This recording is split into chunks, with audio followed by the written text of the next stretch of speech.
Hi viewers, మనం ఈ వీడియోలో పుష్ప 2 మూవీ గురించి క్రేజీ అప్డేట్ గురించి తెలుసుకోబోతున్నాం. మరి లేట్ చేయకుండా వీడియోలోకి వెళ్ళిపోదాం.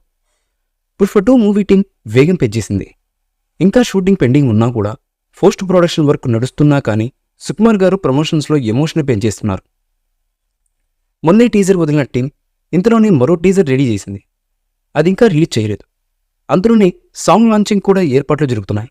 పుష్ప 1 మూవీ వచ్చినప్పుడు కేవలం పాటలు అలాగే తగ్గేదేలే అనే డైలాగ్ ఈ సినిమాను ఊరి జనం వరకు తీసుకెళ్లాయి. సౌత్తో పాటు నార్త్లో కూడా దక్కాల్సినంత ప్రమోషన్ దక్కింది. అలా కలిసి వచ్చింది. కానీ నిజానికి పుష్ప మూవీకి నార్త్లో కానీ తమిళ మలయాళం మార్కెట్లో కానీ సరైన ప్రమోషన్ అయితే చేయలేదు. అయినా కూడా కంటెంట్ కత్తిలో ఉండడంతో కాసుల వర్షం కురిపించింది. 450 కోట్ల వరకు వసూల లెక్క తేలింది. అందుకే పుష్ప 1 విషయంలో జరిగిన మిస్టేక్ పుష్ప 2 విషయంలో జరగొద్దనే ఈ సినిమా రిలీజ్కి 3 నెలల ముందు నుంచే ప్రమోషన్ మొదలెట్టారు మేకర్స్. బన్నీ బర్త్డేకి టీజర్ వదిలిన సుకుమార్ గారు మే 1కి రెండో టీజర్ని రిలీజ్ చేయబోతున్నారని తెలుస్తున్నటువంటి సమాచారం. మే 2వ వారంలో పుష్ప 2 తాలూకు సాంగ్ లాంచ్ చేయబోతున్నారు.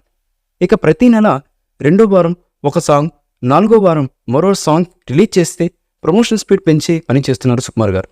అంతా అనుకున్నట్లు జరిగితే పుష్ప 2 1000 కోట్లు కాదు అంతకు మించి రాబట్టే ఛాన్స్ ఉందని సినీ పండితులు లెక్కలు వేసుకుంటున్నారు. ఈ మూవీపై మీ అభిప్రాయాన్ని కామెంట్ బాక్స్లో తెలియజేయండి. ఈ వీడియో మీకు నచ్చితే లైక్ చేయండి, షేర్ చేయండి, కామెంట్ చేయండి.